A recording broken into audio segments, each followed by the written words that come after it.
பெண்ணை கல்யாணம் முடிச்சாச்சு, ஆண் குழந்தைக்கு வழி இல்லைங்கிற இன்னொரு பெண்ணை ஏமா கல்யாணம் பண்ணணும்? வேண்டாம்.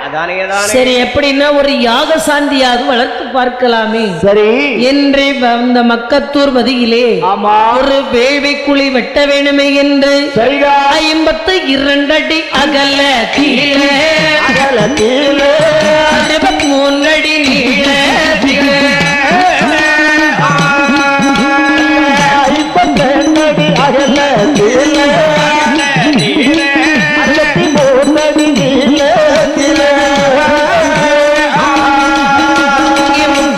படியும் வெட்டி முனைகள் சற்றும் தவறாமல் இன்னைக்கு ஏற்ற வர்ணமிட்டா கூடை கூடைய மலர்கள் கொண்டு மலர்கள் தூவே நாரே ஓமத்திலே மலர்கள் தூவே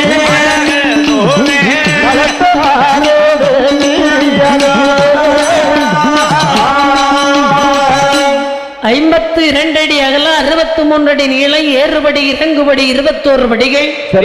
கோண சரி பண்ணி அழகா அந்த ஓம குண்டத்தை வெட்டினாங்க. ஆமா, சந்தனம் அத்தி ஆலரசு என்று கொண்டு வெட்டி போடுறாங்க. சரி, குந்திரைக்கு மரம், மஞ்சளத்தி, அடம்பு தேக்கு, ஆமா, புறகத்தி, தோதகத்தி என்று இந்த வாசனை மரங்கள் எல்லாம் கொண்டு போட்டாங்க. அழகாக வேள்விக்கு பெருமை சேர்க்கிறார்கள்.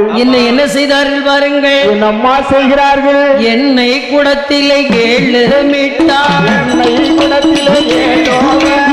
எலுமிச்சம்பழத்திலே 700 போட்டார், எலுமிச்சம்பழத்திலே 700 போட்டார், ஆடா பொடியிலே 1 கோட்டை போட்டார், ஆடா பொடியிலே 1 கோட்டை போட்டார், எள்ளு பொடியிலே 1 கோட்டை போட்டார், எள்ளு பொடியிலே 1 கோட்டை போட்டார், அஞ்சல் பொடியிலே 1 கோட்டை போட்டார், அஞ்சல் பொடியில் 1 கோட்டை போட்டார், குடமாலை குடமாலை கொண்டுமே போட்டார், குடைமாலை கொண்டுமே போட்டார், தள்ளி சம்பந்தள்ளி வேள்வியிலே போட்டார்,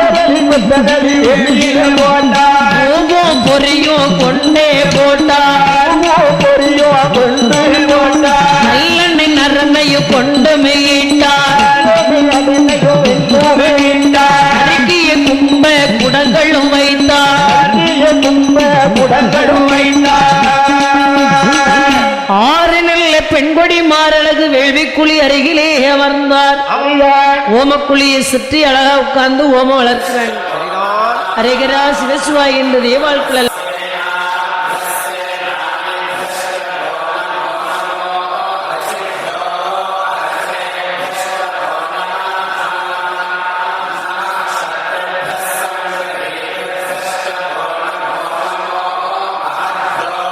வந்து அந்த தெய்வ மக்கத்தூர் வழி பதி சிறந்திலங்க வேள்வி நடத்தினாங்க. ஆமா, அவ இன்பமுடன் அந்த யாகம் நல்லா தான் இருக்குது, நல்ல முறையில வளர்த்தாங்க.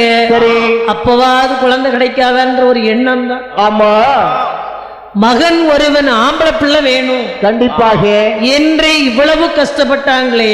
ஆமா, அவங்களுக்கு குழந்தை கிடைச்சதா? அங்கும் ஒரு பலனும் கிடைக்கவில்லை. ஆகி 7வது கல்யாணம் நீங்க செய்துதான் ஆகணும். ஆமா, அரும்பெரும் வேள்வி உண்டு செய்தாகிவிட்டது. ஆமா, இந்த வேள்வியிலே கொண்டு பெருமை சேர்த்த பிறகு ஒரு குழந்தைக்கு நமக்கு வழி இல்லை. நிச்சயமாக 7வது திருமணத்தை முடித்துத்தான் ஆக வேண்டும் என்று இந்த 6 பெண்களும் பிடிவாதம் கொண்டார்கள். பார்த்தார் சங்குமுகராஜன், வேற வழியே இல்லை. ஆமா, கல்யாணம் பண்ணித்தான் ஆகணும் கண்டிப்பா என்று சொல்லி